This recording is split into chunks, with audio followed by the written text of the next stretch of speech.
Hello दोस्तों, तो आज अपन बात करेंगे हाइलम की। तो हाइलम क्या होता है? हाइलम आप बोल सकते हो कि वी और वाई से स्ट्रक्चर होती है, मीडियस्टम के दोनों तरफ, ऐसा बोल सकते हो। ठीक है, तो हाइलम बनता किससे है?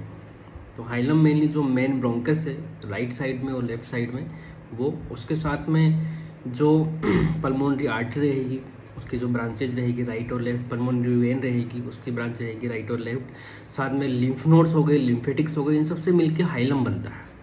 ठीक है, आपने जब फर्स्ट ईयर में थे एनाटॉमी के अंदर आता था, एक स्ट्रक्चर सी आती थी ऐसे बनी हुई, तो वो एपार्ट्रियल ब्रोंकस, हाइपार्ट्रियल ब्रोंकस ना ओपन पढ़ते थे, ब्रांचिंग होती थी साथ में। तो ओवरऑल आप बोल सकते हो कि जो कंटेंट ऑफ हाइलम है वो है main bronchus, pulmonary artery, pulmonary vein, lymphatics and lymph nodes, इनसे मिलकर हाइलम बनता है।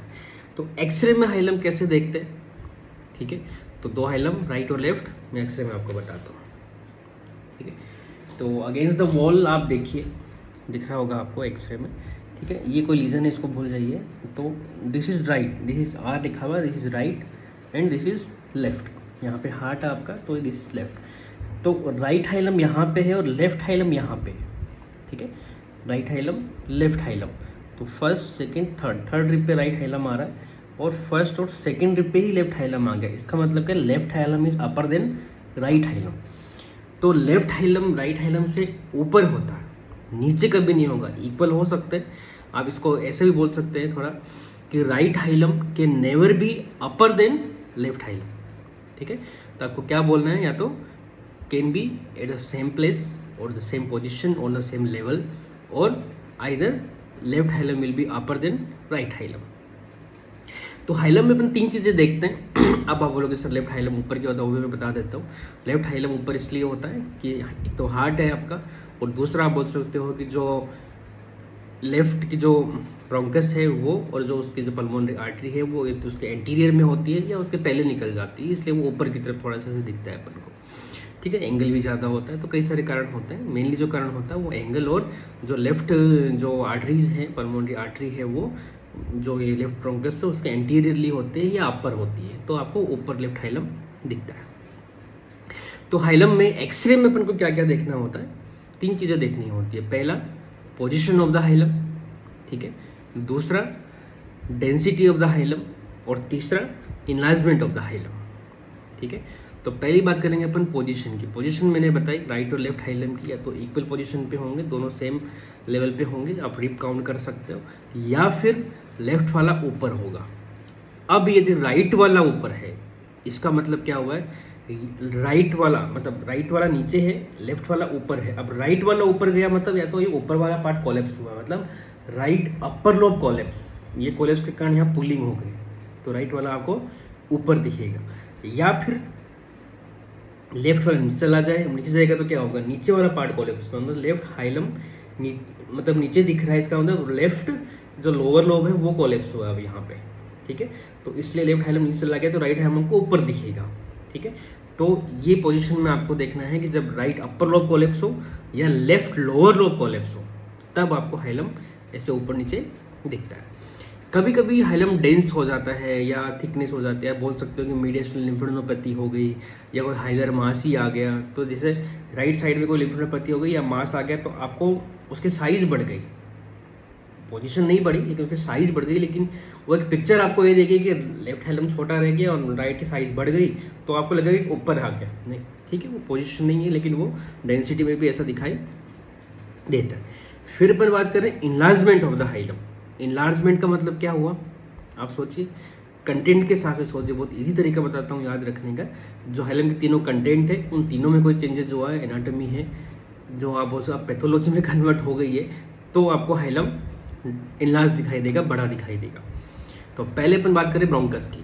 तो ब्रोंकस है, तो ब्रोंकस में ऐसा क्या हो सकता है, कैंसर हो सकता है। ठीक है, तो ब्रोंकियोलेर कार्सिनोमा हो गया, आप सीए लंग भी इसको आप बोल सकते हो, उस कारण से ऐसा हो गया। दूसरा लिम्फ नोड है, तो लिम्फ नोड में लिम्फोनोपैथी होगी, जैसे टीबी हो गया आपको, सार्कोइड हो गया। ठीक है, तो उस कारण से ऐसा हो सकता है। तीसरा क्या है, vessels, pulmonary artery, pulmonary vein. तो पल्मोनरी वेन में यूजली नहीं होता, पल्मोनरी आर्टरी है, एन्यूरिज्म हो गया कोई, या पल्मोनरी आर्टरी हाइपरटेंशन के कारण पल्मोनरी आर्टरी डायलेटेड हो गई। ठीक है, अब आप इसको यूनिलेटरल और बायलेटरल में डिवाइड कर सकते हो। यूनिलेटरल बायलेटरल, यूनिलेटरल है तो यूनिलेटरल बोलेंगे या एसिमेट्रिकल भी बोल सकते हो, बायलेटरल है तो बायलेटरल बोलेंगे या सिमेट्री मतलब सिमेट्रिकल है, दोनों तरफ हाइलम दोनों तरफ मिला है, सिमेट्रिकल आपने बोल दिया। तो ओवरऑल कॉजेज के अंदर 3 कॉजेज आपके हो गए। पहला इन्फेक्टिव, जैसे ट्यूबरक्लोसिस हो गया, बैक्टीरियल, वायरल, किसी में भी ऐसा हो सकता है कि हाइलम आपकी इनलार्ज हो जाए, ठीक है। दूसरा हो गया आपका मेलिग्नेंसीज। मेलिग्नेंसीज के अंदर आपकी पल्मोनरी जो मैं बात करूँ पल्मोनरी आर्टरी है उसके अंदर डायलिटेशन हो गया, एन्यूरिज्म हो गया, तो बिनाइन ट्यूमर की तरह प्रेजेंट होती है। मीडियस्टनल मास हो जो हाइलम के बिल्कुल पास में है, हाइलर मास जिसको अपन बोल सकते हैं, मीडियस्टनल मास है, लेकिन वो जिसके अपने पिछले वीडियो में देखा था कि जो हाइलम ओवरले साइन था मैंने डिस्क्राइब किया था, लेकिन वो हाइलम पे पास है तो आपको हाइलम वहाँ पे इनलार्ज दिखाई देता है, ठीक है। तीसरा हो गया वेस्कुलर स्ट्रक्चर। वेस्टिबुलर मैंने पल्मोनरी हाइपरटेंशन बताया, तो यूजुअली बायलेटरल होगा, ठीक है। 2 सिचुएशन जो मैं बता रहा हूँ, जो कंडीशन जो मैं बता रहा हूँ आपको, वो यूजुअली बायलेटरल होते हैं। ये चीज़ें जो अभी तक मैंने बोला, इन्फेक्टिव हो गया, ट्यूमर हो गया और वेस्कुलर स्ट्रक्चर एनलार्जमेंट हो गया, ये यूनिलेटरल भी हो सकता है और बायलेटरल भी हो सकता है, दोनों आप बोल सकते हो। ऐसा कोई स्पेसिफिक नहीं है कि हाँ ये यूनिलेटरल ही होगा या बायलेटरल ही होगा, दोनों प्रेजेंट हो सकते हैं। लेकिन सिलिकोसिस और सार्कोइडोसिस 2 ऐसी कंडीशन है जहाँ पे यूजुअली बायलेटरल ही होता है, ठीक है।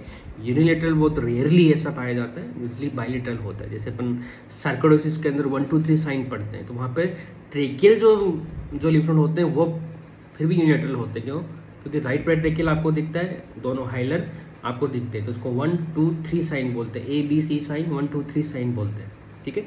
वहाँ पे लेफ्ट भी होता है, लेकिन जो लेफ्ट के अंदर जो वेसल्स है, पल्मोनरी आर्टरी है, पल्मोन जो आउटा है, आउटिक आर्च, उस कारण से आपको दिखता नहीं है, होता वो भी इनलार्ज्ड है, लेकिन एक्सरे में आपको 3 ही दिखते हैं। इसको ABC साइन या 1 2 3 साइन भी बोला जाता है, ठीक है। तीसरा है डेंसिटी। तो डेंसिटी की मैं बात करूं, डेंसिटी के अंदर सेम भाई, इसको आप डेंसिटी को भी आप एक साइन बोल सकते हो, जिसको अपन डेंस हाइलर साइन भी बोलते हैं। डेंस हाइलर साइन मतलब क्या होगा, या तो राइट आपको डेंस दिखेगा या तो लेफ्ट आपको डेंस दिखेगा।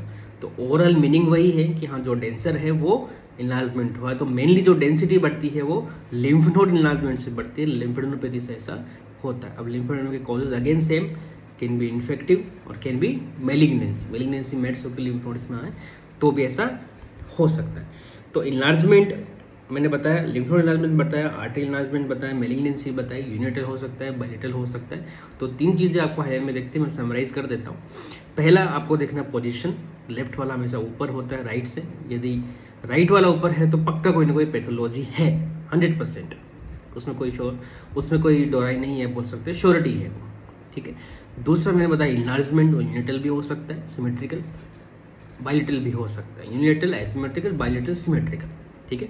3 कारण मैंने बताया, इन्फेक्टिव हो सकता है, मेलिग्नेंसी हो सकती है और वेस्कुलर स्ट्रक्चर एनलार्जमेंट कुछ हो सकता है। तीसरा डेंसिटी ऑफ द हाइलम, ठीक है। तो इसको हाइलम डेंस या डेंस हाइलम साइन भी बोला जाता है। जो हाइलम डेंस है, आपको डेंस दिख रहा है एक्सरे में, ओपेसिटी ज़्यादा दिख रही है तो आइदर राइट आइदर लेफ्ट, ठीक है। तो जहाँ पे डेंसिटी ज़्यादा है उस तरफ की पैथोलॉजी अपन मानते हैं।